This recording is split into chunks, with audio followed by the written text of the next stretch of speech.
Bonjour à tous, je vous propose aujourd'hui le tutoriel d'un nail art one stroke. Donc j'ai réalisé des fleurs multicolores sur mes ongles.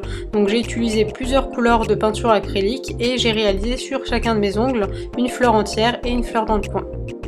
Après avoir dégradé une pointe de blanc avec du bleu, je vais réaliser ma fleur dans le coin à 3 pétales. Donc comme vous voyez là, je prends vraiment le temps, je laisse glisser mon pinceau et sur la fin, je vais vraiment remonter mon pinceau sur la pointe du pinceau biseauté. Pendant que cette première couche de bleu sèche, je vais commencer à réaliser ma fleur à 5 pétales. Donc j'ai utilisé ici du blanc et du rose clair.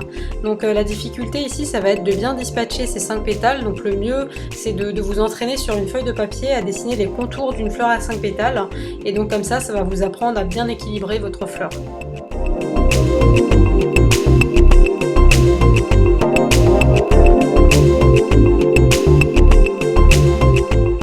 Une fois que la peinture est sèche, je vais repasser une seconde couche pour la fleur rose ainsi que la fleur bleue.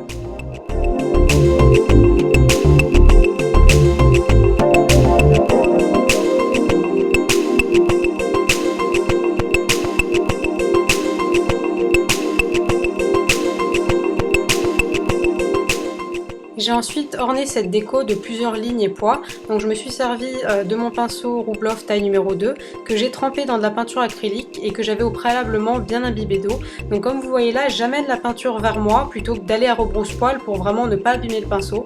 Et donc l'idée avec ce pinceau, c'est qu'on va pouvoir tracer des lignes pendant assez longtemps parce que l'épaisseur de la base du pinceau va servir de réservoir et donc ça va éviter de tracer un trait, retremper, tracer un trait, retremper. Donc j'ai réalisé ici des boucles, des lignes simples, donc j'ai pas vraiment suivi de modèle.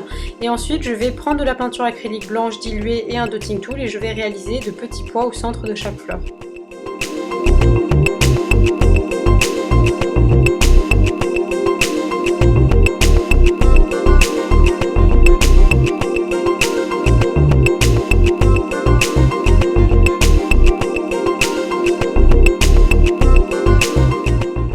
Et voilà, la déco est terminée. Je vais maintenant poser une bonne couche de top coat pour faire briller et garder ma déco plus longtemps. Comme toujours, je vous remercie énormément d'avoir regardé ma vidéo, de me suivre sur ma chaîne YouTube ou sur mon blog et je vous retrouve très bientôt.